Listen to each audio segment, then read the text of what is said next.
ನೆರೆಯ ರಾಜ್ಯ ಆಂಧ್ರ ಪ್ರದೇಶದಲ್ಲಿ ಲಡ್ಡು ಲಡಾಯಿ ತಾರಕಕ್ಕೇರಿದೆ. ಮತ್ತೊಂದು ಕಡೆ ಇದೇ ವಿಚಾರ ಅಂತಾರಾಷ್ಟ್ರೀಯ ಮಟ್ಟದಲ್ಲೂ ಕೂಡ ಸುದ್ದಿಯನ್ನು ಮಾಡ್ತಾ ಇದೆ.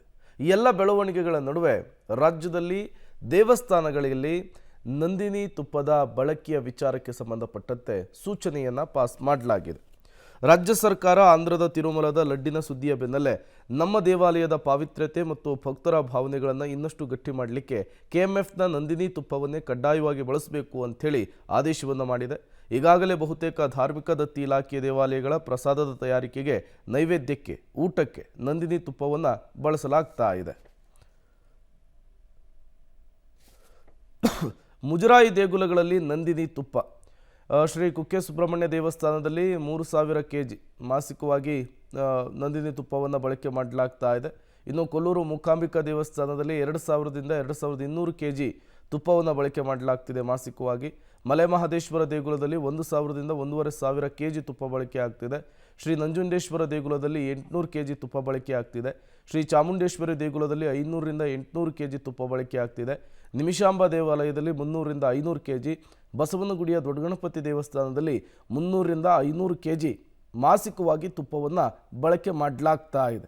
ಈಗಾಗಲೇ ಸರ್ಕಾರ ಸೂಚನೆಯನ್ನು ಪಾಸ್ ಮಾಡಿರುವಂತಹದ್ದು, ಕಡ್ಡಾಯವಾಗಿ ಎಲ್ಲ ದೇವಸ್ಥಾನಗಳಲ್ಲೂ ಕೂಡ ನಂದಿನಿ ತುಪ್ಪವನ್ನೇ ಬಳಕೆ ಮಾಡಬೇಕು ಅನ್ನುವಂತಹ ಸುತ್ತೋಲೆಯನ್ನು ಪಾಸ್ ಮಾಡಿದೆ.